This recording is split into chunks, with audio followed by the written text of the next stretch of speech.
get over the idea of being consumers and get into the idea of being participants. And again, I think that's what communications technology is leading us to how to get back. It's an old idea. I mean, I think we used to participate in many aspects of our society far more completely 200 years ago than we do today. And in many ways, communications technology is allowing us perhaps to get back to that idea. But I believe it becomes much more about participation. So, one of the implications of that is that, any service organization has got to get over the idea that a great service is something where a consumer doesn't have to do anything. That's a really bad service. A great service is where the consumer actually participates and where they get drawn in and where they become part of it. And if you can build services that draw your customers in to become participants, that's a far better service than one where they sit back and do nothing. If we measure the music industry in conventional industrial economy terms, there's been a massive destruction of value in the last 10 years. The record companies are making much less money, they're selling far fewer CDs, there's much less cash flowing through the kind of music retail system, even when you add up all the concerts, so they're less money.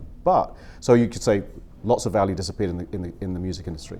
But if you think about it differently, and you think about all of the music that's been shared, all of the music that's been downloaded, all of the music that's been made now by many more people than used to be. There are more bands, there are more individuals making music for themselves. If you could measure that and say that's our economy versus just the cash that's flowing through the music retail business, you'd see, in fact, I think, a massive increase in creation of value over the last 10 years in music, not a destruction of value. Our industrial economy relies on measuring flows, basically measure the conversion of resources to cash.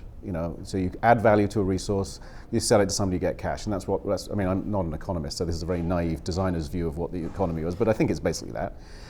What communications does is it disrupts those linear flows and turns it into a network, right? So now instead of, let's go back to the music example, some M&A guy at a record company finds a band, decides that they're good, has them cut a record, markets it, promotes it, does a concert. That's a very linear thing, not very much of it going on. It's not very productive in a sense.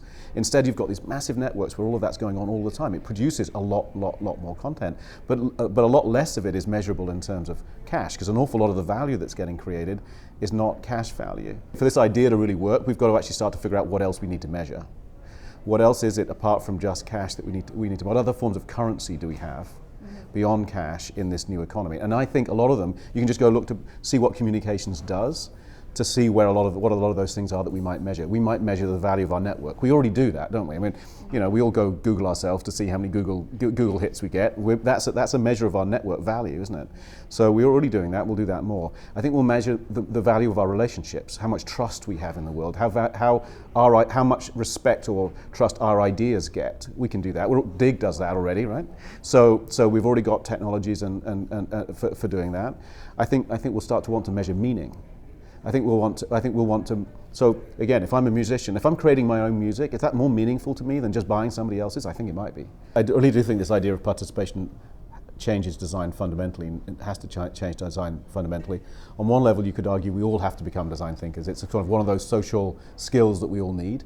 That we all have to be able to figure out how to solve problems creatively and participate in order to be able to participate. So that's one place you can put it. You can say, okay, we need to start teaching design thinking, to everybody. In this world, I don't think design ever gets finished, right? Things continue to evolve and morph and change, and so we have to get used to this idea that design becomes more of a kind of enabling thing that goes on over a long period rather than something that gets done, finished, and handed over.